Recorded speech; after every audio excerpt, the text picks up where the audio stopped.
candidate for the Republican Party for District 9. That is, it kind of starts the corner of Morse Road and 71, goes up to like right around Bush Boulevard, and then goes east to around pretty much the 270 Westerville area. It's an odd looking district.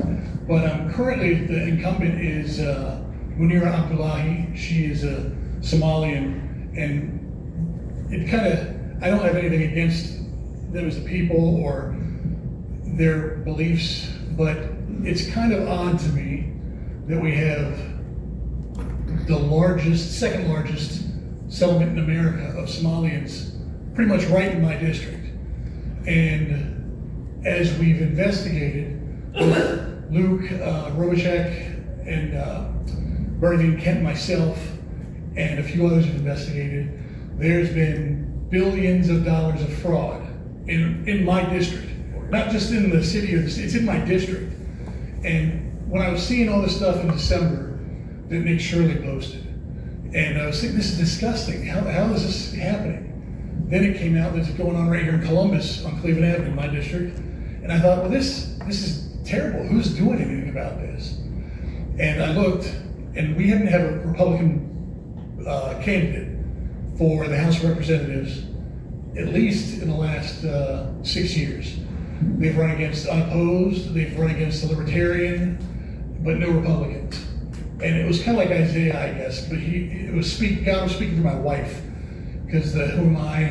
Who shall I send? Here am I, send me.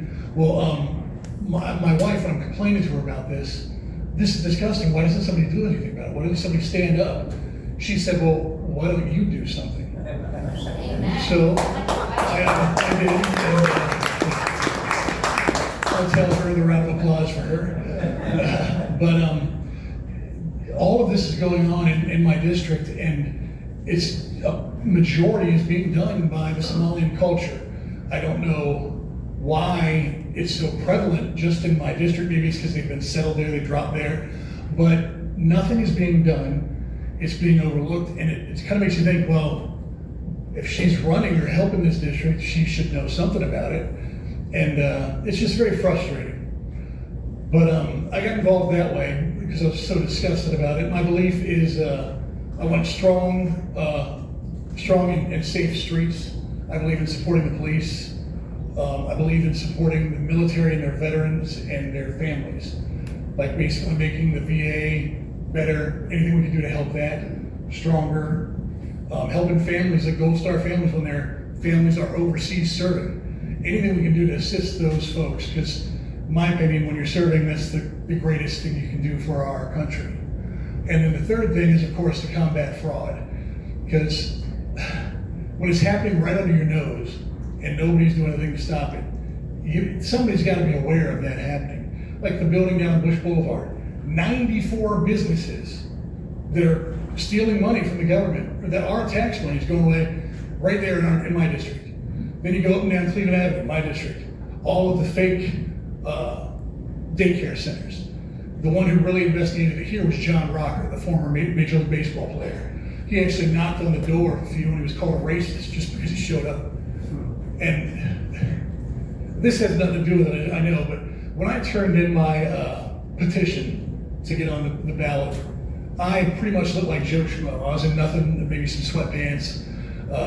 Turned it in, they put me down, they approved all my signatures. And I asked them, I said, who's put their name in yet? They said, well, right now, if it ended today, you'd be the candidate. You'd win. I said, well, really?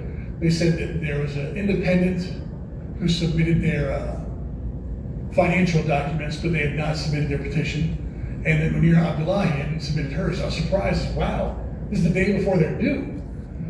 So I left, and as I'm walking out looking like Joe Schmo, here comes Munira Abdullahi with about 10 representatives, escorts with her. Every one of them is dressed to the nines, like looked like they were ready for a fashion show.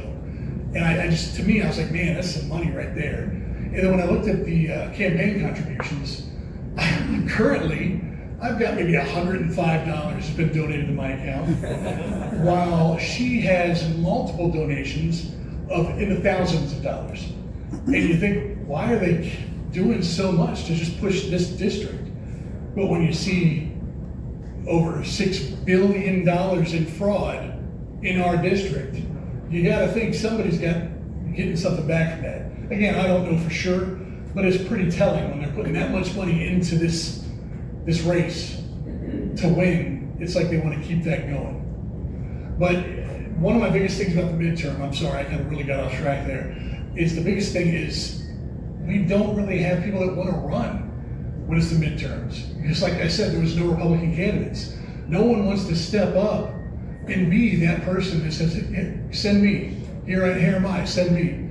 So we need to get the word out to Republican candidates that they can do it. Anybody can make a difference.